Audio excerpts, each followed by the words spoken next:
پیچھے ہو گئے ہیں وہ ادھر آ گئے.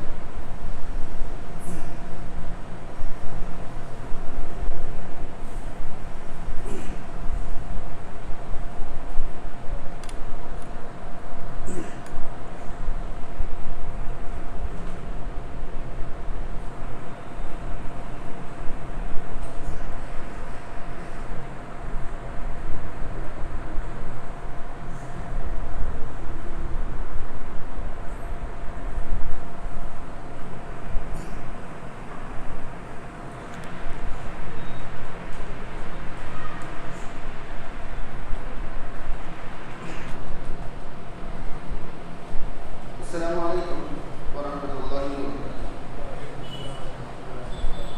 الحمد للہ رب العالمین والصلاة والسلام علی سید الانبیاء والمرسلین وعلی آلہ واصحابہ اجمعین اما بعد فاعوذ باللہ من الشیطان الرجیم بسم اللہ الرحمن الرحیم ان الدین عند اللہ الاسلام. آج جو چیز ہمیں سمجھنے کی کوشش کرنی ہے وہ یہ ہے کہ اسلام ہی کیوں. یاد رہے یہ چیز آپ کو دو مقصد کے لیے پڑھایا جا رہا ہے. پہلا مقصد یہ کہ ہماری زندگی میں اسلام کے علاوہ کوئی دین اس درجے کی عزت اور احترام نہ پائے کہ ہم اسلام چھوڑ کر کسی اور دین میں داخل یا شامل ہو جائیں. پہلا مقصد تو یہ ہے کہ ہمارا دین اسلام ہی رہے. دوسرا مقصد یہ ہے کہ اگر کوئی یہ پوچھنا چاہے یا یہ سمجھانا چاہے کہ اسلام سے بہتر یہ دین ہے تو ہم اسے اچھی طرح سمجھا سکیں کہ دنیا میں اسلام سے بہتر کوئی دین نہیں ہے. اس طرح سمجھنے کی کوشش کریں. دنیا میں دین کے اعتبار دین کو عام طور پر ہندی میں دھرم کہتے ہیں, انگریزی میں ریلیجن کہتے ہیں. تو دین اور دھرم جو ہے اس کے اعتبار سے دنیا میں دو قسم کے لوگ پائے جاتے ہیں. کتنے قسم کے؟ دو قسم کے لوگ پائے جاتے ہیں. کچھ لوگ ایسے ہیں جو دین اور دھرم کو مانتے ہی نہیں, ان کو ناستک کہا جاتا ہے, ایتھیسٹ کہا جاتا ہے. وہ دین اور دھرم کو مانتے ہی نہیں. وہ کہتے ہیں کوئی دین نہیں, کوئی دھرم نہیں, یہ سب بنی بنائی چیزیں ہیں اور جو من میں آئے وہ کرو, جیسے چاہو ویسے رہو, بس کسی کا نقصان مت کرو, فلاں مت. ان کا کہنا ہے کہ دین اور دھرم کوئی چیز نہیں ہے. دوسری قسم کے لوگ وہ ہیں جو دین اور دھرم کو مانتے ہیں, جن کو ہم آستک یا دھارمک لوگ کہتے ہیں, ہے نا. جیسے دین کو نہیں ماننے والوں کو ہم ناستک کہتے ہیں, ایتھیسٹ کہتے ہیں, ویسے دین کے ماننے والوں کو ہم آستک یا دھارمک لوگ کہتے ہیں. وہ دھرم کے ماننے والے ہیں. دنیا میں جتنے بھی دھرم پائے جاتے ہیں, دنیا میں جتنے بھی دھرم پائے جاتے ہیں, ان سبھی دھرموں کا ایک ہی مقصد ہے. سبھی دھرموں کا مقصد کتنا ہے؟ ایک ہی ہے, اور وہ مقصد ہے اصل مالک تک پہنچنا. اصل مالک تک پہنچنا یہی دنیا کے ہر دھرم کا مقصد ہے. کوئی بھگوان کے نام سے یاد کرتا ہے, کوئی گاڈ کے نام سے, کوئی اور کسی نام سے, کوئی اور کسی نام سے. دھرم جو ہے دنیا بنانے والے تک پہنچنے کا ذریعہ ہے. دنیا کے سبھی دھرم کا یہی مقصد ہے. بات سمجھ میں آ رہی ہے یہاں تک؟ میں اس طرح اس لیے سمجھا رہا ہوں تاکہ آپ کو سمجھ میں آئے کہ دھرم کا مطلب ہی معبود تک پہنچنا ہے, مالک حقیقی تک پہنچنا ہے. تو دنیا میں کوئی بھی دھرم ایسا ہے ہی نہیں جو مالک تک پہنچائے سوائے اسلام کے. تبھی تو ہمیں سمجھ میں آئے گا کہ اسلام ہی دین ہے, اسلام ہی اصل ہے, اسلام ہی سب سے بہتر ہے. تبھی سمجھ میں آئے گا. تو پہلے اس طرح سمجھیں کہ دنیا میں دو قسم کے لوگ ہیں, دھرم کو نہیں ماننے والے, دھرم کو ماننے والے. ہم دھرم کے نہیں ماننے والوں پر کوئی بات نہیں کر رہے ہیں, کیونکہ آج ہمیں دھرم سمجھنا ہے. دھرم نہیں ہے ایسا تو آپ آنکھ بند کر کے تصور کریں اور یہ سوچیں کہ پوری دنیا خود بخود چل رہی ہے, کوئی اس کا چلانے والا نہیں ہے, تو آپ کا دل خود کہے گا نہیں, ایسا نہیں ہو سکتا, ایسا نہیں ہو سکتا. تو جو دھرم کو نہیں ماننے والے وہ تو اپنے ضمیر کے خلاف جا رہے ہیں, وہ اپنے احساس کے خلاف جا رہے ہیں. ان کو تو مرضی چلانی ہے وہ چلا رہے ہیں, ہمیں ان سے کوئی مطلب نہیں. جو لوگ دھرم کو مانتے ہیں وہ لوگ جن دھرموں کو مانتے ہیں ان دھرموں سے کیا وہ مقصد حاصل ہو رہا ہے, جس مقصد کے لیے دھرم مانا جاتا ہے وہ سمجھنا ہمارے لیے ضروری ہے. میں نے بتایا کہ دھرم کیوں مانا جاتا ہے, تاکہ اصل مالک تک پہنچا جا سکے. یہی مقصد ہے نا. سبھی لوگ دھرم کو صرف اس لیے مانتے ہیں تاکہ معبود تک پہنچ سکے. اب دھرم کی دو قسمیں ہیں. پہلے میں نے بتایا کہ دھرم ماننے کے اعتبار سے انسان کی دو قسمیں ہیں. بات سمجھ میں آیا؟ دھرم ماننے کے اعتبار سے انسان کی دو قسمیں, دھرم نہیں ماننے والے, دھرم ماننے والے. اب دھرم کی دو قسمیں ہیں. ایک وہ دھرم جو انسانوں نے اپنی سوچ کے مطابق بنا لیے کہ ایسا ایسا کریں گے تو اچھا انسان مانا جائے گا. اپنی سوچ کے مطابق انسانوں نے بنا لی, یعنی انسانوں کے بنائے ہوئے دھرم. اور ایک دھرم وہ ہے جو اللہ کا اتارا ہوا دھرم ہے, اللہ کا اتارا ہوا دین. بات سمجھ میں آ رہی؟ جیسے ہم ہندوستان کے اعتبار سے بات کریں تو ہندوستان میں ایک دھرم ہے سکھ دھرم. ٹھیک ہے, ہندوستان میں ایک دھرم ہے سکھ دھرم. اب سکھ دھرم کے ماننے والوں کا خود بھی یہ دعویٰ نہیں ہے کہ یہ اترا ہوا دین ہے, بلکہ ان کا ماننا یہ ہے کہ گرو نے جو چیزیں بتائی ہیں وہ سکھ دھرم ہے. تو ایک انسان کا, یعنی کہ دنیا میں ہی چاہے کتنے ہی اچھے انسان کا بنایا ہوا ہو, لیکن یہ دھرم آسمان سے اترا ہوا دھرم نہیں ہے بلکہ دنیا کے انسان کا بنایا ہوا دھرم ہے. اسی طرح ایک اور دھرم کو سمجھے, ایک بودھ دھرم. ایک بودھ دھرم ہے, کس کا بنایا ہوا ہے؟ کس کا بنایا ہوا ہے؟ گوتم بدھ کا. گوتم بدھ کا, جس کے بارے میں آپ ہسٹری پڑھ چکے ہوں گے کہ وہ نیپال کے لمبنی ضلع میں پیدا ہوا, پھر وہاں سے ہجرت کر کے بودھ گیا میں آ گیا, وہاں پر وہ رہا. تو اس کی جو اپدیش, اس کی جو نصیحتیں تھیں, اس نے ایک دھرم کی شکل لے لی جس کو بودھ دھرم کہا جاتا ہے. تو بودھ دھرم کے ماننے والوں کا بھی یہ دعویٰ نہیں ہے کہ ہمارا دھرم آسمان سے اترا ہے, یہ دعویٰ نہیں ہے. ایسی ہزاروں دھرم ہیں. میں نے ہندوستان کے اعتبار سے دو دھرم کی مثالیں دی کہ کچھ دھرم ایسے ہیں جو انسان کے بنائے ہوئے ہیں, اور اس دھرم کے ماننے والے بھی مانتے ہیں کہ یہ گرو گوبند نے بنائے ہیں, یا گرو نانک نے بنائے ہیں, یا گوتم بدھ نے بنائے ہیں. ان کا خود کا ماننا ہے, اور وہ باقاعدہ گرو گرنتھ کو لے کر دھارمک کتاب کے نام پر پیش کرتے ہیں کہ یہ گرو گوبند اور گرو نانک کے اپدیش. خیر, اب یہ دھرم کی پہلی قسم ہے کہ انسان نے اپنی سوچ کے مطابق دھرم بنا دیا. ٹھیک ہے, اب آپ اپنے دل پر ہاتھ رکھ کر خود سوچیں, کیا انسان مالک کے بتائے بنا مالک تک پہنچنے کا راستہ تیار کر سکتا ہے؟ خود سوچیں آپ. اس لیے میں بتا رہا ہوں کہ مان لیجیے, نیچے سے مثال سمجھیں, ایک لڑکی دلہن بن کر کسی کے گھر آتی ہے. ایک لڑکی دلہن بن کر, بیوی بن کر کسی کے گھر آتی ہے. اب اس کا مالک, اس کا سرتاج, اس کا سب کچھ اس کا شوہر ہے. ٹھیک ہے, اب وہ اپنے شوہر کو راضی کرنا چاہتی ہے, اور وہ راضی کرنے کے لیے اپنے شوہر کی مرضی نہیں جانتی بلکہ خود ہی اسے راضی کرنے کے طریقے بناتی ہے. تو شوہر راضی ہو جائے گا؟ نہیں راضی ہوگا, کیونکہ ہر انسان کی پسند اپنی اپنی ہے, الگ الگ ہے. اب بیوی یہ سمجھے کہ میں اتنا اچھا سوچ کے طریقہ بنا رہی ہوں اور آپ کو خوش کرنا چاہ رہی ہوں, آپ خوش ہی نہیں ہوتے, تو وہ آسان لفظوں میں کہے گا میں جن چیزوں سے خوش ہوں گا وہ کرو نا, آپ کی مرضی سے میں کیسے خوش ہو جاؤں گا. تو ایک انسان جو ہے ہماری بنائی ہوئی چیزوں سے راضی نہیں ہوتا جب تک ہم اس کی پسند کے مطابق اس کو راضی نہیں کریں. بات سمجھ رہے ہیں؟ کسی مہمان کو آپ گھر پر بلائیں اور اپنی پسند کا کھانا اس کے سامنے پیش کر دیں, ہو سکتا ہے اس کو پسند آئے، ہو سکتا ہے اس کو پسند نہیں آئے، لیکن جب ہم پہلے اس کی پسند لے لیں، آپ کی کیا پسند ہے، کیا چاہتے ہیں آپ، اور پھر اس کی پسند کے مطابق ہم چیزیں اس کے سامنے پیش کریں، وہ خوش ہو جاتا ہے۔ تو پہلی بات تو یہ ذہن میں رہے کہ یہ دھرم کی جو دو قسمیں ہیں، انسان کے بنائے ہوئے دھرم اور اللہ کا اتارا ہوا دھرم۔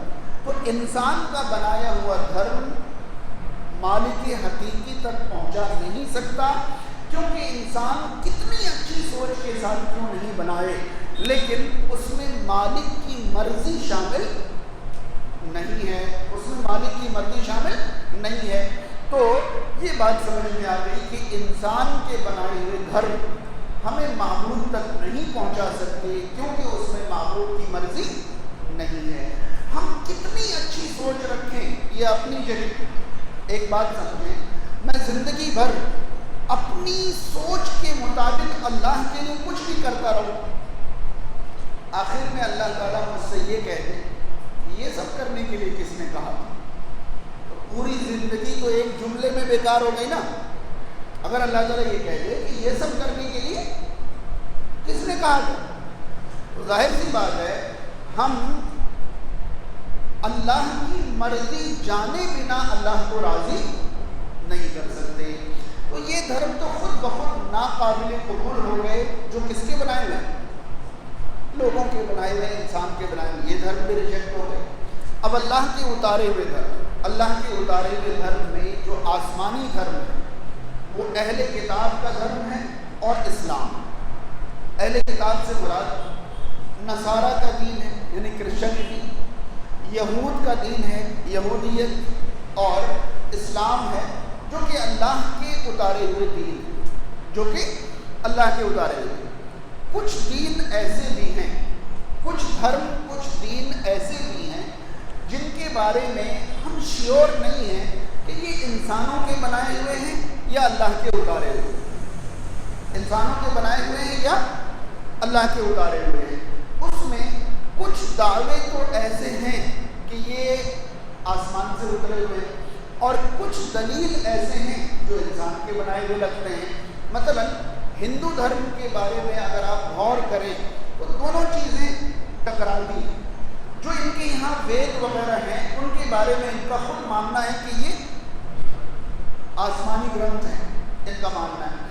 پھر انہی ویدوں کو واضح کرنے کے لیے جو چیزیں لکھی گئی ہیں ان کے باقاعدہ ہمیں رائٹر تک ملتے ہیں۔ رامائن لکھنے والوں کا رائٹر مل جاتا ہے، رام چرت مانس لکھنے والے کا مل جاتا ہے، قرآن لکھنے والے کا مل جاتا ہے کہ یہ فلاں نے لکھا ہے، یہ فلاں نے لکھا ہے، یہ فلاں نے لکھا ہے۔ تو یہاں کنٹروورسی ہے کہ یہ آسمانی دین ہے یا لوگوں کے بنایا ہوا دین ہے۔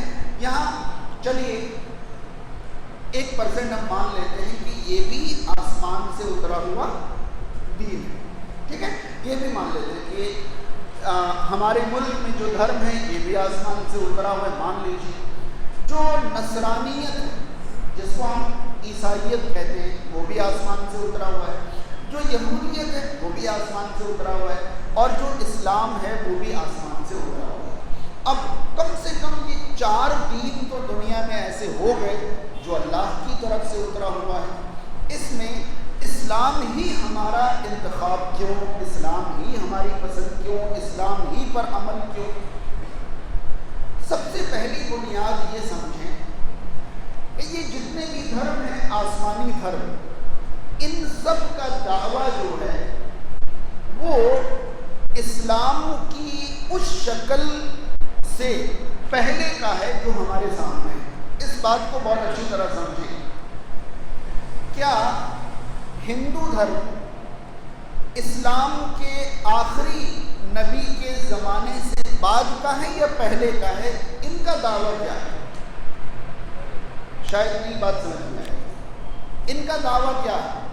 یعنی محمد صلی اللہ علیہ وسلم پر اسلام کا آخری ورژن جو نازل ہوا اس سے ہندو دھرم پرانا ہے یا نیا؟ پرانا۔ میں اپنے حساب سے نہیں کہہ رہا ہوں، ہندو دھرم کے ماننے والوں کے کلیم کے حساب سے کہہ رہا ہوں۔ ان کا ماننا یہ ہے کہ ہندو دھرم دنیا کا سب سے پرانا دھرم ہے، اس سے پرانا دنیا میں کوئی دھرم نہیں ہے۔ اب آپ سمجھیں کہ مان لیجئے اللہ تعالیٰ نے ہی ہندو دھرم اتارا اور اللہ تعالیٰ نے ہی اسلام کا آخری ورژن قرآن کی شکل میں اتارا، پہلے کون بعد میں کون؟ پہلے کون؟ ہندو دھرم، بعد میں کون؟ ایک ہی آدمی، بہت سمجھیں، ایک ہی آدمی، ایک ہی ہستی اگر اپنا دو آرڈر بھیجے، اپنا دو آرڈر بھیجے، کون سا آرڈر ویلڈ ہوگا، پہلے والا یا بعد والا؟ کون سا؟ دنیا کے سبھی انسانوں سے پوچھیں کہ سیم اتھارٹی سے، سیم منسٹری سے دو آرڈر بھیجے جاتے ہیں، ایک آرڈر 1 سال پرانا ہے، ایک آرڈر نیا ہے، تو کون سا آرڈر فالو کیا جائے گا؟ اگر کوئی پرانا آرڈر فالو کرے تو باقاعدہ وہ پنش بھی کیا جائے گا، باقاعدہ وہ آفینسو بھی، مجرم بھی مانا جائے گا، اسے پکڑا بھی جائے گا، سزا بھی دی جائے گی۔ اب وہ کہے کہ نہیں میں گورنمنٹ کا رول فالو کر رہا ہوں، تو اسے کہا جائے گا کہ یہ ایکٹ جو ہے نرست ہو چکا ہے، نیا ایکٹ بن کر لاگو ہو چکا ہے، آپ پرانے والے پر عمل کیوں کر رہے ہیں؟ آپ اس پر عمل نہیں کر سکتے۔ سیم یہی چیز نصرانیت اور یہودیت کے بارے میں بھی لاگو ہوتی ہے۔ کیا کرسچن یہ کہتے ہیں کہ ہمارا دین اسلام سے نیا ہے؟ کہتے ہیں؟ وہ بھی اپنے دین کو اسلام سے، اب اللہ نے ہی وہ دین بھی بھیجا ہے اور اللہ نے ہی یہ دین بھی بھیجا ہے، سیم فارمولا پھر سے لاگو ہوگا۔ لیٹسٹ آرڈر کون سا ہے؟ اسلام ہے، تو فالو کون سا کیا جائے گا؟ اسلام کیا جائے گا۔ یہ سمپل تھیوری ہے، سمپل فارمولا، یہاں کوئی دماغ لڑانے کی ضرورت نہیں ہے۔ یہودیت اسلام سے نیا ہے یا پرانا؟ پرانا، سمپل سی بات ہے۔ اب ہمیں اسلام نے یہی تھیوری دی ہے، یہی فارمولا دیا ہے کہ قرآن نے پچھلی تمام شریعتوں کو منسوخ کر دیا۔ اسلام نے پچھلی تمام شریعتوں کو منسوخ کر دیا۔ کیوں منسوخ کر دیا؟ کیونکہ وہ پرانی شریعتیں ہیں اور یہ نئی شریعت ہے۔ وہ بھی اللہ تعالیٰ نے نازل فرمائی تھی، یہ بھی اللہ تعالیٰ نے نازل فرمایا تھا۔ اور ایک بات دیکھیں، کوئی یہ کہیں کہ پہلے اللہ نے وہ بتایا اور یہ بتایا، ایسا کیوں؟ یہ دنیا کے ہر شعبے میں ایسا سسٹم موجود ہے کہ ضرورت کے اعتبار سے چیزیں ترقی کرتی چلی جاتی ہیں، چیزیں ترقی کرتی۔ آپ سب پڑھے لکھے بچے ہیں، ہم آپ کو بتائیں، جب آپ فرسٹ اسٹینڈرڈ میں، سیکنڈ اسٹینڈرڈ میں ہوتے ہیں نا، تو آپ کو کوئی گرامر پڑھایا جاتا ہے، آپ کو کوئی گرامر پڑھایا جاتا ہے۔ جیسے جیسے آپ کا اسٹینڈرڈ ہائی ہوتا جاتا ہے، کلاس بڑھتا جاتا ہے، وہی گرامر آپ کو اور تفصیل سے ملتا رہتا ہے۔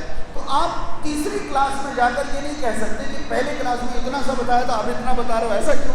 وہیں پر سب کچھ کیوں نہیں بتایا تھا؟ بھائی وہاں آپ کا دماغ جو ہے اسی کے قابل تھا، وہاں آپ اسی کے قابل تھے، لیکن اسی کو بنیاد بنا کر آپ آگے بڑھے ہو، آپ اسے پوری طرح غلط بھی نہیں قرار دے سکتے۔ ہم گزشتہ شریعتوں کو غلط نہیں قرار دے رہے، ہمارا ایمان ہے، اللہ کی کتابوں پر ایمان رکھنے کا مطلب یہی تو ہوتا ہے۔ ہمارا اللہ کی کتابوں پر ایمان ہے، اللہ کے رسولوں پر ایمان ہے۔ جب اللہ کے رسولوں پر ایمان ہے، اللہ کی کتابوں پر ایمان ہے، تو ہم ان شریعتوں کو غلط نہیں قرار دے رہے ہیں، ہم ان شریعتوں کو بے بنیاد نہیں قرار دے رہے ہیں۔ لیکن ہمارا ماننا یہ ہے کہ اب جو شریعت دنیا میں لاگو ہے وہ لیٹسٹ ورژن لاگو ہے، اور وہ قرآن کے مطابق اسلام کا آخری ورژن ہے۔ قرآن کے مطابق، میں آپ کو ایک بات سمجھاؤں، اگر آپ دنیا کے کسی عالم سے پوچھیں کہ عیسیٰ علیہ السلام کی نبوت کے زمانے میں اگر کوئی صحیح معنوں میں نصرانی تھا تو وہ جنت میں جائے گا یا جہنم؟ کیا جواب ملے گا؟ کیا جواب ملے گا؟ جنت میں جائے گا۔ عیسیٰ علیہ السلام کی نبوت اور رسالت کے زمانے میں اگر کوئی صحیح معنوں میں نصرانی تھا تو وہ جنت میں نہیں جائے گا، بلکہ کیوں؟ کیونکہ اس وقت یہ ورژن ویلڈ تھا، اس وقت یہ ورژن ویلڈ تھا۔ تو ہم اس دین کو غلط کب قرار دے رہے ہیں؟ بلکہ ہم تو یہ کہہ رہے ہیں کہ اس کی ویلیڈیٹی جو ہے وہ ختم ہو گئی ہے، لیٹسٹ ورژن اللہ تعالیٰ کی طرف سے آ چکا ہے، اور وہ قرآن مجید ہے، اور وہ قرآن مجید ہے۔ سیم یہی کویشچن آپ کسی مسلمان سے پوچھیں کہ اگر موسیٰ علیہ السلام کے زمانے میں کوئی صحیح معنی میں یہودی رہا ہو تو وہ جنت میں جائے گا یا جہنم؟ جنت میں جائے گا۔ تو ہم اس دین کو ڈینائی نہیں کر رہے ہیں، ہم اس دھرم کو ڈینائی نہیں کر رہے ہیں، غلط نہیں قرار دے رہے ہیں، بلکہ ہم یہ کہہ رہے ہیں کہ آپ جس دین پر عمل کر رہے ہو اس کا زمانہ ختم ہو۔ عیسیٰ علیہ السلام کے زمانے میں ہی یہودیت کا زمانہ ختم ہو گیا تھا۔ یہ پہلی تھیوری ہے کہ دھرم جو ہیں دو قسم کے ہیں، انسان کے بنائے ہوئے اور اللہ کے اتارے ہوئے۔ انسان کے بنائے ہوئے دھرم ہمیں اللہ تک نہیں پہنچا سکتے، یہ ہم نے سمجھ لیا۔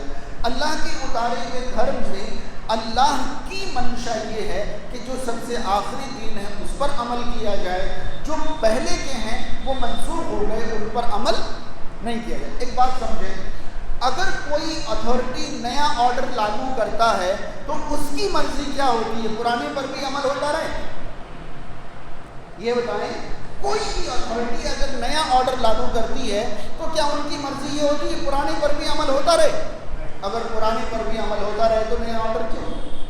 لیکن اگر نیا آرڈر آیا ہے اس کا مطلب پرانے پر عمل نہیں ہوگا، ختم ہو جائے گا۔ اللہ تعالیٰ نے اگر نئی شریعت نازل کی ہے، نیا دین نازل کیا ہے، تو سمپل سا مطلب یہ ہوا کہ اب پرانے کسی بھی دین پر عمل، چاہے ہندو دھرم کو آپ آسمانی دھرم مان لیں، چاہے یہودیت کو آپ آسمانی دھرم مان لیں، نصرانیت کو آسمانی دھرم مان لیں، لیکن یہ اولڈ آرڈرز ہیں اور نیو آرڈر جو ہے وہ قرآن مجید ہے، لہٰذا لیٹسٹ پر عمل کیا جائے گا، پرانے پر عمل نہیں کیا جائے گا۔ اب دوسری تھیوری سمجھیں۔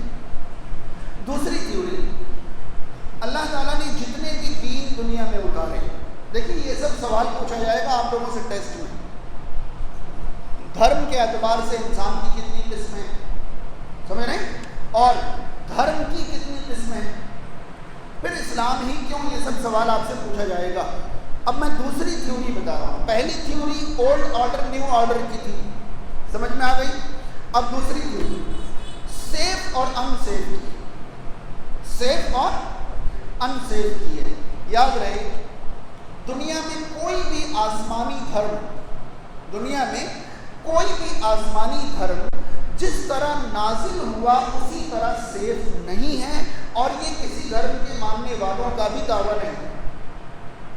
بات سمجھ میں آ رہی ہے؟ جیسے آپ نصرانیت کو لے لیں، آج مسلم سے زیادہ دنیا میں کرسچن ہیں، آج تعداد میں مسلم سے زیادہ دنیا میں کرسچن ہیں، ٹھیک ہے، لیکن آپ کو معلوم ہوگا کرسچن میں جو دھرم گرنتھ مانا جاتا ہے، جو ہولی بک مانا جاتا ہے، وہ کیا مانا جاتا ہے؟ بائبل۔ کیا آپ کو معلوم ہے کہ بائبل جو ہے وہ نصرانیوں کے طبقوں میں زبردست اختلاف ہے بائبل کے بارے میں؟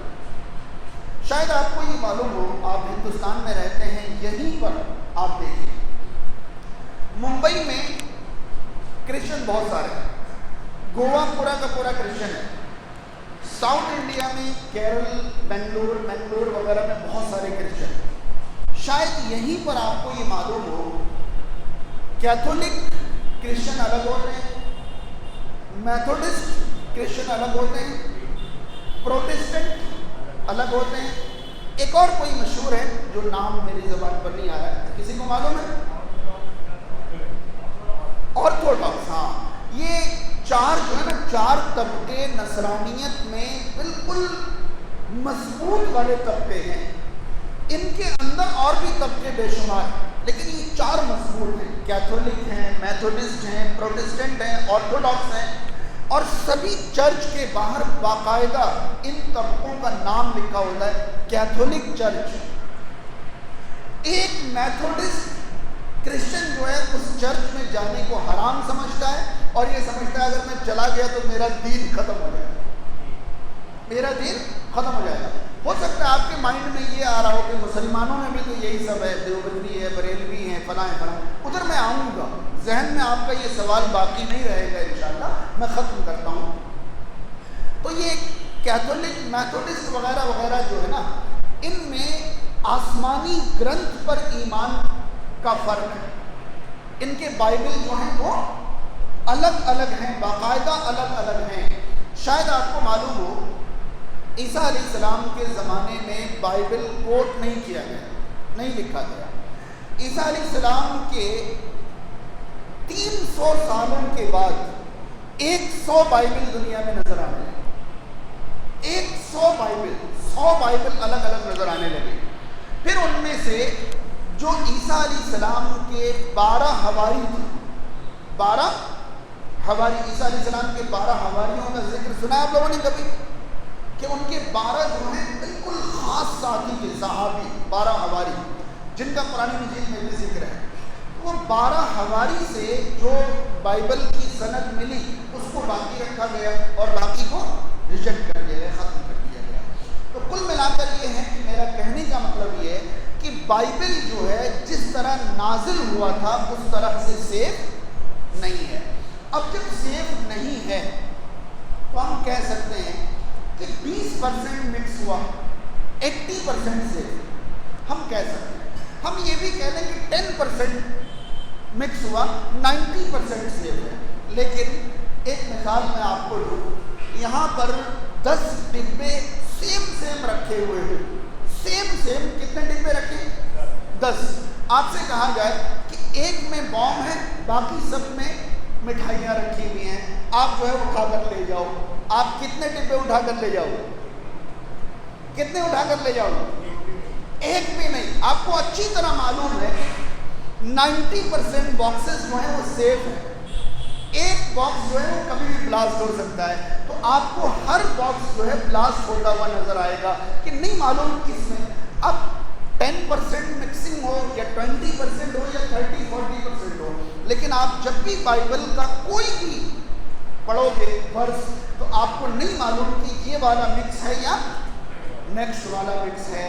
تو آپ جو بھی پڑھو گے ہو سکتا ہے آپ کو لگے کہ یہی شاید ایڈیٹڈ ہو، یہی مکس والا ہو، تو پھر آپ کبھی بھی بائبل پر وہ ٹرسٹ نہیں کر پاؤ گے جو آپ کو اللہ تک پہنچنے کے لیے ٹرسٹ چاہیے۔ بات سمجھ رہے ہیں؟ کچھ تو مکس ہوا ہے۔ آپ ایک کرسچن بننا چاہتے ہو تو آپ کون سے والے میتھڈ کے بنو گے؟ جس میتھڈ کے بھی بنو گے وہی دوسرے میتھڈ کو جو ہے کافر قرار دے دیں۔ اب ایک بات یہاں اور ذہن میں رہے کہ نصارہ کا جو عقیدہ ہے نا، نصارہ ٹرینیٹی کا، کس کا؟ ٹرینیٹی کا جو عقیدہ ہے کہ 3 میں کا ایک، ایک میں کا 3۔ سنا ہے آپ نے نصارہ کا عقیدہ کہ 3 معبود ہیں جو اصل میں ایک ہیں لیکن الگ الگ 3 ہیں۔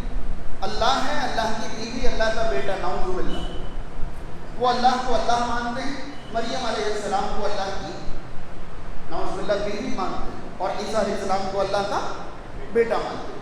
25 دسمبر کو کرسچنوں کا سب سے بڑا تہوار منایا جاتا ہے۔ پتہ ہے کیا ہے اس دن؟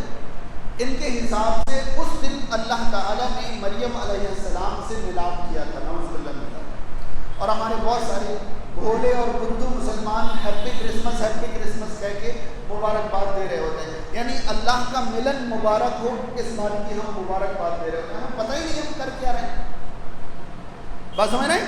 تو یہ ان کا جو عقیدہ ہے ٹرینیٹی کا، یہ عقیدے کے درمیان بھی اختلاف ہے۔ سبھی کرسچن طبقہ جو ہے ٹرینیٹی کے عقیدے کا قائل نہیں ہے۔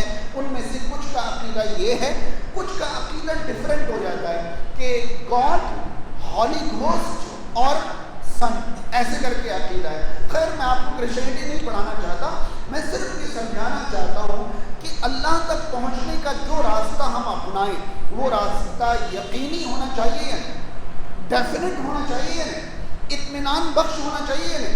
وہاں آپ کو یہ اطمینان حاصل نہیں ہو سکتا، کیونکہ اگرچہ وہاں آسمانی کتاب پر عمل کا دعویٰ ہے لیکن وہ آسمانی کتاب سے نہیں۔ اب دوسری طرف نصرانیت میں جائیں تو نصرانیت میں جو آسمانی کتاب توریت ہے، آج توریت جو ہے ٹیسٹمنٹ کے نام سے مشہور۔ کس کے نام سے؟ ٹیسٹمنٹ کے نام سے، اولڈ ٹیسٹمنٹ، نیو ٹیسٹمنٹ، ٹھیک ہے۔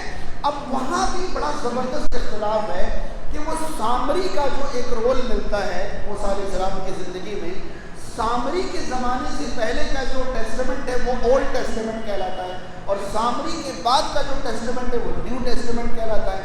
پھر میں نے اس پر اور پڑھا تو مجھے ملا کہ 3 توریت دنیا میں مشہور ہے، اور ہر توریت کا ماننے والا دوسرے توریت کو توریت نہیں مانتا، سمجھ رہے ہیں؟ ایک توریت ہے، ایک سامری توریت ہے، ایک یونانی توریت ہے، پتہ نہیں کیا کیا معاملہ ہے۔ بہرحال توریت بھی سیف نہیں ہے۔ جو نصارہ ہے نا، جو کرسچن جو ہیں وہ گزشتہ کتابوں پر ایمان رکھتے ہیں، جیسے ہم انجیل اور توریت پر ایمان رکھتے ہیں، لیکن ہمارا ماننا یہ کہ وہ کتابیں سیف نہیں، لہذا ان پر عمل نہیں ہوگا۔ سیم یہی سچویشن کرسچن کی ہے۔ کرسچن بھی پچھلی آسمانی کتابوں پر ایمان رکھتے ہیں، تو وہ لوگ نیو ٹیسٹمنٹ کو آسمانی کتاب مانتے ہیں، اولڈ ٹیسٹمنٹ کو نہیں مانتے۔ نصارہ جو ہے وہ توریت کے ایک حصے کو آسمانی کتاب مانتے ہیں، دوسرے حصے کو نہیں مانتے۔ کل ملا کر نہ ہی نصرانیت کا بائبل محفوظ ہے، نہ ہی یہودیت کا توریت محفوظ ہے، ان دونوں میں سے کوئی بھی محفوظ نہیں ہے۔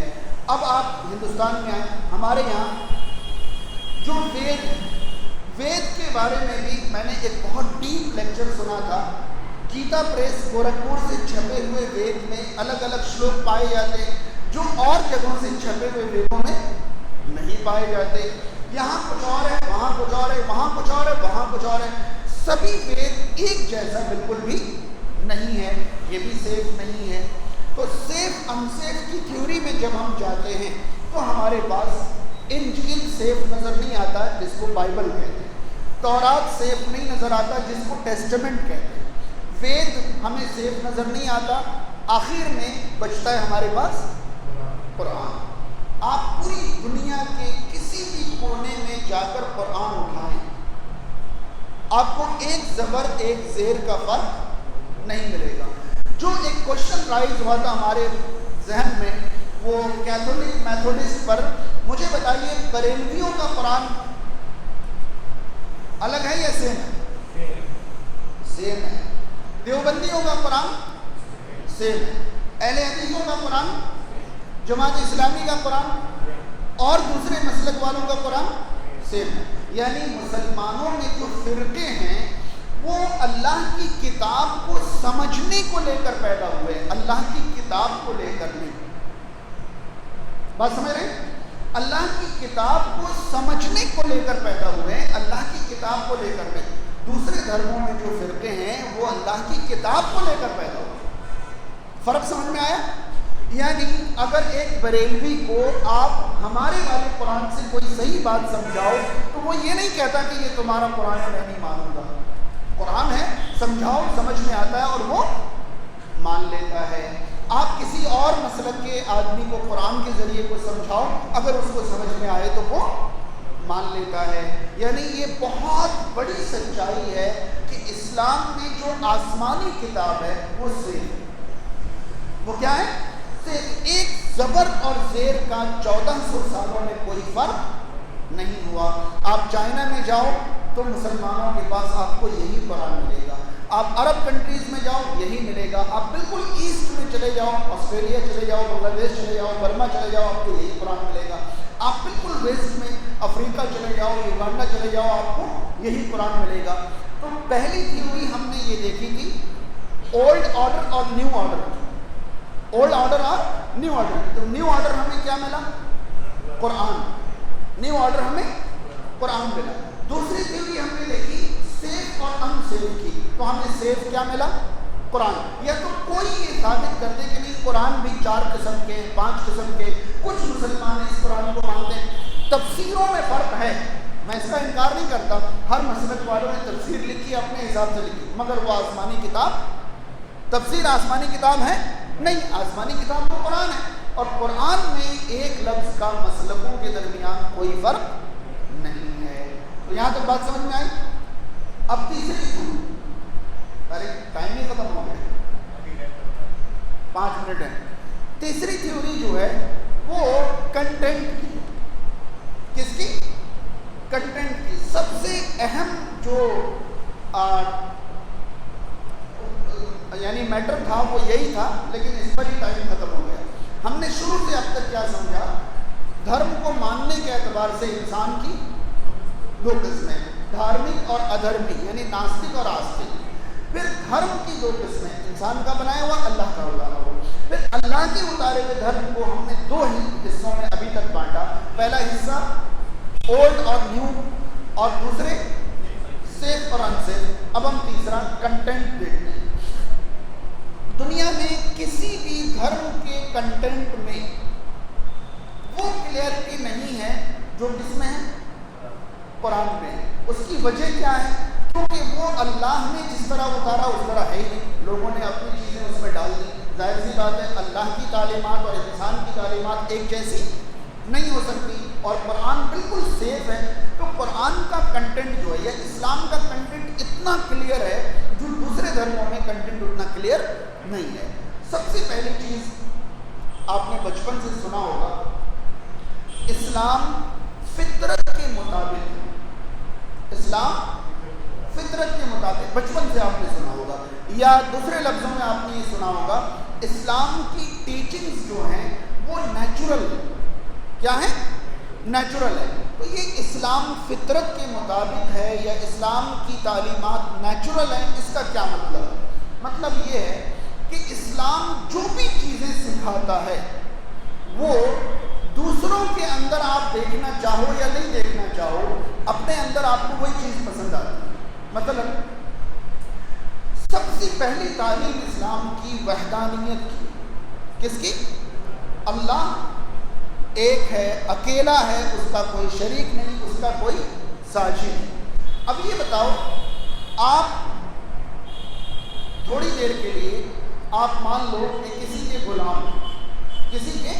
غلام یا مزدور، تو آپ اپنے بارے میں کیا چاہو گے؟ آپ کا ایک مالک کو ایسا چاہو گے یا 10 مالک کو، صبح سے شام تک 10 لوگ گھنٹہ بجاتے رہے، آپ کا یہ چاہو گے کہ یا آپ کا ایک ہی مالک ہو کہ وہ یس کہے تو یس، نو کہے تو نو، بیٹھو کہے تو بیٹھ جاؤ، اٹھو کہے تو اٹھو؟ آپ کیا چاہو گے؟ اگر آپ غلام ہو، آپ مزدور ہو، آپ کا مالک ایک ہونا چاہیے 10؟ ہاں، کتنا ہونا چاہیے؟ آپ کی نیچرل ساؤنڈ کیا کہتی ہے کہ اگر میں غلام ہوں تو میرا مالک کتنا ہونا چاہیے؟ ایک ہونا چاہیے۔ یا صبح کے الگ مالک، شام کے الگ مالک، سردیوں کے الگ مالک، گرمیوں کے الگ مالک، اور حساب سے اس ایریے میں جاؤ تو الگ مالک، ایسے چاہو گے آپ؟ نہیں، یہ ہماری نیچرل ساؤنڈ ہے کہ اگر ہم غلام ہیں تو ہمیں مالک، غلام ہی کو تو عربی میں عبد کہتے ہیں، غلام ہی کو عربی میں عبد کہتے ہیں۔ ہم عبد ہیں، وہ ہمارا معبود ہے۔ بات سمجھ رہے ہیں؟ ہم کیا ہیں؟ عبد جو ہے عربی میں وہی فارسی میں کیا کہلاتا ہے؟ غلام کہلاتا ہے۔ اردو میں وہی بندہ کہلاتا ہے۔ ہم کس کا بندہ ہے؟ ارے ہم غلام ہیں رب کے، وہ اکیلا ہمارا مالک ہے۔ تبھی تو یہ نیچرل ساؤنڈ ہے کہ اگر میں غلام ہوں تو میرا مالک ایک ہونا چاہیے۔ اب دوسری طرف آپ دیکھو تو علاقے کے حساب سے مالک بدل جاتے ہیں۔ میں نے ابھی کچھ دن پہلے ہی بتایا تھا، میں جھارکھنڈ سے ہوں اور بالکل بنگال بارڈر سے ہوں، ٹھیک ہے؟ ہم بچپن میں ہمیں کچھ اتنی سمجھ نہیں تھی، مگر ہم دیکھتے تھے کہ ہمارے وہاں بنگال میں درگا پوجا اور کالی پوجا کے ٹائم پہ ایسا لگتا ہے جیسے سارا کا سارا دھرم جو ہے وہ ماں درگا، ماں کالی میں ہی سمایا ہوا ہے۔ جب ہم ادھر آ گئے تو کوئی درگا نہیں، کوئی کالی نہیں، کوئی نام ہی نہیں لیتا۔ نہیں سمجھ میں آئی بات؟ کوئی نام ہی نہیں لیتا۔ ہندو دھرم میں ہی وہاں ایک معبود موسٹ پاورفل ہے اور زبردست طریقے سے ان کی پوجا ہو رہی ہے۔ ہندو دھرم کے ماننے والے 500 کلومیٹر بعد آتے ہیں تو انہی کے بارے میں جانتے تک نہیں، یا کم سے کم وہ احترام۔ اب 1000 کلومیٹر اور ویسٹ میں جاتے ہیں، وہاں گنپتی بپا کا جب معاملہ آتا ہے تو بھائی ایسے جنونی پاگل ہو جاتا ہے، لگتا ہے کہ اس کے علاوہ کچھ ہے ہی نہیں۔ اب یہاں آتے ہیں تو یہاں پر الگ چیزیں جو یہاں سے ریلیٹ کرتی ہیں، متھرا سے ریلیٹ کرتی ہیں، کاشی سے ریلیٹ کرتی ہیں، برج گھاٹ سے ریلیٹ کرتی ہیں، ان چیزوں کا یہاں پر زیادہ ہے۔ اب آپ خود سمجھیں کہ میں بندہ ہوں، میرا مالک مجھے تلاش کرنا ہے، تو ایک مالک جو ہے یہ نیچرل ساؤنڈ ہے یا میرا مالک کوئی اور ہو، ان کا کوئی اور ہو، ان کا کوئی اور ہو، ان کا کوئی اور ہو، ان کا کوئی اور ہو، اور ہم یہ سمجھیں نہیں سبھی معبود ہیں. تو یہ نیچرل ساؤنڈ ہے. اسلام دین فطرت ہے کنٹینٹ کے اعتبار سے. کس کے اعتبار سے؟ کنٹینٹ. آپ دیکھیں اگر آپ چائنا میں چلے جائیں وہاں کے مسلمان سیم اسی طرح اپنے مالک کو راضی کرتے ہیں جس طرح یو پی میں ہندوستان کے مسلمان. مینس 5 ٹائم وہ مساجد میں جا کر باجماعت نماز پڑھتے ہیں. آپ افریقہ میں چلے جائیں سیم اسی طریقے پر وہ اللہ کو راضی کرتے ہیں جس طرح آپ ہندوستان کے کونے کونے میں چلے جائیں. ہندوستان میں پروننسیشن الگ الگ ہو سکتے، تلفظ زبان نہیں پلٹتی. لا الہ الا اللہ کریں گے چائنا کے لوگ آپ دیکھیں نہیں پلٹ رہی زبان، لیکن مقصد وہی ہے جو ہم ادا کرنا چاہ رہے ہیں. آپ بنگالیوں کو دیکھ بول بول منہ کر کے بولتے ہیں، چاہے بول سکے نہیں بول رہے، بولیں گے یہی جو ہم بول رہے ہیں. تو یہ جو آپ کو یونٹی دکھائی دیتی ہے پوری دنیا میں، اگر انسان اللہ کو اپنا معبود مان کر اپنے آپ کو اللہ کا بندہ مان لیتا ہے تو ہر جگہ دنیا کے کونے کونے میں سیم چیز کے ذریعے وہ اپنے معبود کو راضی کر رہا ہے. کیا یہ کنٹینٹ آپ کو نیچرل نہیں لگتا؟ یہی تو نیچرل ہے. یہی تو نیچرل ہے کہ انسان کا رنگ کچھ بھی ہو، نسل کچھ بھی ہو، علاقہ کچھ بھی ہو، رہنے والا کہیں کا بھی ہو، کتنا لمبا ہو، کتنا ٹھکنا ہو، گورا ہو، کالا ہو، کچھ بھی ہو، لیکن اللہ ایک ہے. بندوں کا اللہ کے لیے ہونے والا ایکٹ بھی سیم ہے. میں نے نماز کی مثال دی. روزے کو آپ دیکھیں، دنیا کا ہر مسلمان رمضان کا حج کا موقع دیکھیں. کوئی رمضان میں حج کرتا ہے، کوئی شوال میں، کوئی محرم میں، کوئی ذیقعدہ کرتا ہے. ذی الحجہ کے موقع پر پوری دنیا سے آلموسٹ 60 لاکھ مسلمان کعبہ میں حاضر ہوتے ہیں اور حج کرتے ہیں.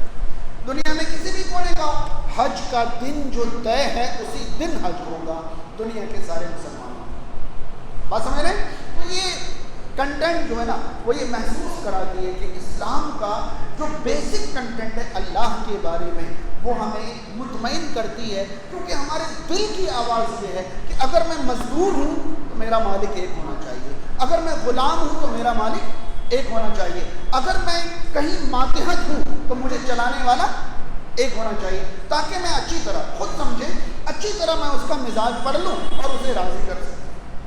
پتہ چلا 10 مالک ہے، ایک گرم مزاج کا، ایک ٹھنڈا مزاج کا، ایک میڈیم مزاج کا. روز مجھے الگ الگ چینج ہونا پڑ رہا ہے. گرم والا آیا تو مجھے زیادہ ہی نرم ہونا پڑ رہا ہے، ٹھنڈا والا آیا تو مجھے تھوڑا گرم ہونا پڑ رہا ہے. یہ نیچرل آواز نہیں ہے. اور آگے چلیں اسلام کی تعلیمات پر. اسلام کی تعلیمات میں نے بتایا ایمان پر. آپ کو پتہ ہے اسلام میں کتنی چیزوں پر ایمان رکھنا ضروری ہے؟ 6 چیزوں پر. کتنی؟ صرف آپ ایمان پر غور کریں گے تو آپ کو ملے گا کہ اس سے زیادہ نیچرل اور اس سے زیادہ کلیئر آستھا دنیا کا کوئی دھرم نہیں سکھاتا. آپ دیکھیں سب سے پہلے اسلام میں کس پر ایمان لانا ضروری ہے؟ اللہ. نیچرل ہے، جس کے لیے ہم جی رہے ہیں اسی کو تو سب سے پہلے مانیں گے نا. جس کے لیے ہم جی رہے ہیں، جس نے ہمیں پیدا کیا، اسی کو تو ہم سب سے پہلے. تو پہلا ایمان اسلام میں کس پر لانے کا؟ اللہ کے فوراً بعد کس پر ایمان لانا ہے؟ بتائیں کوئی. ہاں یہاں پر ہم سیکوینس بگاڑ دیتے ہیں. ہم ایموشنل ہو جاتے ہیں کہ اللہ کے بعد سب سے اونچا درجہ رسول اللہ کا ہے تو فوراً لوگ کہتے ہیں اللہ کے بعد ایمان کس پر لانا ہے؟ نہیں. لیکن قرآن کہتا ہے آمنت باللہ و ملائکتی. ملائکہ کا نمبر دوسرا. یہی تو نیچرل کنٹینٹ ہے. اللہ نے ہم سے جو چاہا ہے وہ رسول ہمیں بتاتے ہیں، لیکن رسول کو کوئی اور بتا رہا ہے. کون بتا رہا ہے؟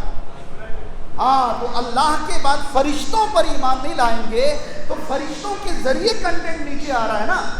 تو سیکوینس کیا ہونا چاہیے؟ اللہ کے بعد فرشتہ، اللہ کے بعد فرشتوں پر ایمان لانا ضروری ہے. کیونکہ جب ہم نے مان لیا کہ اللہ دنیا کو چلا رہا ہے تو اللہ تعالیٰ کس کے ذریعے چلا رہا ہے، اللہ تعالیٰ کس کو ملٹری کے طور پر بنا کر رکھا ہے، وہ سیکنڈ کنٹینٹ ہے. اور یہی نیچرل آواز ہے کہ ہم پہلے رسولوں پر ایمان رکھ کے بعد میں فرشتوں پر ایمان رکھیں گے. ترتیب بگڑ گئی، سیکوینس بگڑ گئی. اللہ پر ایمان، اللہ کے، اس کے بعد کتابوں پر ایمان. اس کے بعد کتابوں. اللہ کے نبیوں پر کتاب اتری جبھی تو نبیوں نے آگے پہنچایا. ہاں یہ سیکوینس ہے. اللہ پر ایمان, اللہ کے فرشتوں پر, کیونکہ وہ ملٹری ہیں اللہ. پھر اس کنٹینٹ پر جو وہ لے کر رسول تک آئے وہ کتاب ہے, کیونکہ کتاب لائے تب وہ کتاب آگے پہنچی نا. پہلے رسول نے اپنی باتیں پہنچا دی, بعد میں کتاب آیا. نہیں, پہلے کتاب آیا پھر وہ کتاب. تو کتاب پر ایمان. پھر رسول پر ایمان نہیں لائیں گے تو وہ کتاب پر ایمان کمپلیٹ نہیں ہوگا, کیونکہ وہ کتاب ہم تک کس کے ذریعے پہنچا؟ ہاں رسولوں. اب رسولوں کے بعد قیامت کے دن تک. کیوں؟ کیونکہ اللہ نے فرشتوں کے ذریعے کتاب بھیج کر رسولوں کے ذریعے جو ہمیں بتایا وہ یہی بتایا کہ یہ زندگی نہیں ہے, بلکہ یہ تو تیاری کے مرنے کے بعد ہمیں دوبارہ زندہ ہونا ہے. اگر آخرت کا احساس نہ ہو تو دنیا میں کوئی اچھائی نہ کرے, دنیا میں کوئی برائی سے نہ بچے. تو یہ سب سے امپورٹنٹ کنٹینٹ ہے شریعت کا کہ آپ کو مرنے کے بعد دوبارہ زندہ ہونا ہے. اب دنیا میں جتنے دن بھی ہم زندہ رہیں گے, کبھی ہمیں خوشی ملے گی, کبھی غم ملے گا, کبھی دکھ, کبھی سکھ, کبھی اچھا, کبھی برا. تو آخری ایمان یہ ہے کہ دکھ سکھ اچھا برا تقدیر کا سب کچھ اللہ کی طرف سے. سمجھ رہے ہیں؟ یعنی خوشیاں ملے تو بہت زیادہ پھولنے کی ضرورت نہیں ہے, اور اگر تکلیف میں زندگی ہو تو بہت زیادہ مایوس ہونے کی ضرورت نہیں. نہ ہی وہ پرماننٹ ہے نہ ہی یہ پرماننٹ ہے. اللہ کی طرف سے آزمائش کے طور پر خوشیاں بھی ملتی, غم بھی. اب یہ 6 کے بعد 7ویں ایمان کی ضرورت آپ کو محسوس ہوتی ہے؟ آپ سوچ کر دیکھیں. اور کیا 5 ایمان سے نیچرل پروسیجر کمپلیٹ ہو سکتا تھا؟ نہیں.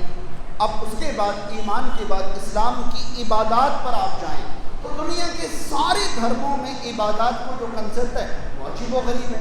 اسلام میں آپ کو ڈیلی بیسس پر عبادات ملتے ہیں, ٹھیک ہے, منتھلی بیسس پر عبادات ملتے ہیں, اور ایئرلی بیسس پر عبادات ملتے ہیں, اور لائف ٹائم کے لیے عبادات ملتے ہیں. مثلا روز آپ کو اس بات کا احساس دلانے کے لیے کہ آپ کسی کا بندہ ہیں, کوئی آپ کا رب ہے. کون سی عبادت؟ نماز. 5 ٹائم کی نماز آپ کو یہ محسوس کراتی ہے کہ آپ کسی کا بندہ ہیں, کوئی آپ کا رب ہے. اور کس کو محسوس کراتی ہے؟ حیران رہیں گے آپ, بادشاہ کو بھی اور فقیر کو. یعنی بادشاہ اگر بادشاہ ہے, فجر میں تھوڑا سا تکبر اگر آیا ہے تو ظہر میں وہ تکبر ٹوٹ جائے, جیسی زمین میں جھکے تو وہ یہ سمجھ جائے کہ میں بادشاہ نہیں ہوں بلکہ یہ عبادات ہے. یہ ڈیلی بیسس پر ہے کہ 5 ٹائم آپ کو یہ عبادات محسوس کراتی ہے کہ آپ کسی کا بندہ ہیں, کوئی آپ کا رب. اس کے بعد منتھلی آپ زکوٰۃ کو لے سکتے ہیں. زکوٰۃ ہم لوگ رمضان میں ادا کرتے ہیں, لیکن اسلام نے نہیں کہا ہے کہ زکوٰۃ آپ کو رمضان میں ادا کرنا ہے.